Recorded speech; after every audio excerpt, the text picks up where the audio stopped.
To மாயா பஜார், நிர்மலா கஜேந்திரன். இன்றைக்கு நாம் பார்ப்பது முருங்கைக்கீரை பக்கோடா. முருங்கைக்கீரை பக்கோடா கர்நாடகாவில் ஒரு ஃப்ரெண்டு சொல்லி கொடுத்தாங்க. இன்றைக்கி செஞ்சு பார்ப்போம். இந்த கப்பில் 2 கப்பு கடலை மாவு போட்டிருக்கேன். 1/2 கப் அதே கப்பில் அரிசி மாவு, தேவையான அளவு தூளுப்பு கலந்து விட்டுக்குவோம். சின்ன வெங்காயம் பொடியாக நறுக்கியிருக்கேன், அதை லேசாக பிசைஞ்சு போட்டுருவோம். அப்போ இன்னும் தூளாயிரும். கருவேப்பிலை,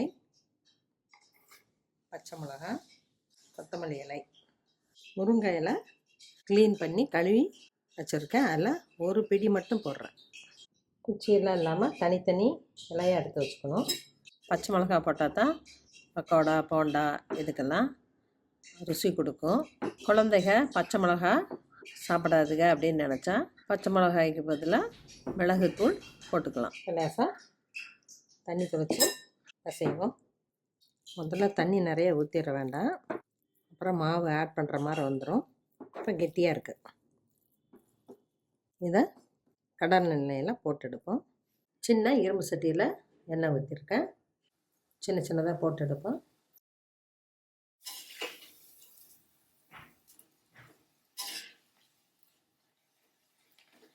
தீயை குறைச்சி வச்சுக்கலாம். கரிகீரம் நம்ம முருங்கைக்கீரையை நெய்யில் போட்டு காய்ச்சறப்பவே நல்லா முறுமுறுன்னு இருக்கும். இதுவும் கிறிஸ்பியாக தான் வரும்னு நினைக்கிறேன். இந்த மாதிரி லேசாக சவந்தனம் எடுத்துருவோம். கீரைங்கிறதுனால ரொம்ப சவந்தாலும் கருகன வாசம் வரும்.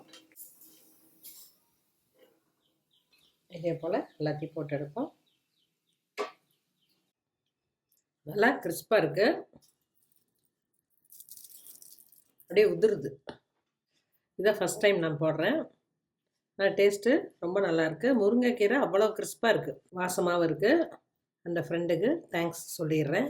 முருங்கைக்கீரை பக்கோடா ரெடி ஆயிடுச்சு. இதில் கொஞ்சம் நடக்கல்ல சேர்த்து பார்த்தா எப்படி இருக்குன்னு அடுத்த தடவை செஞ்சு பார்க்கணும். நான் எந்த சோடாவும் போடலை.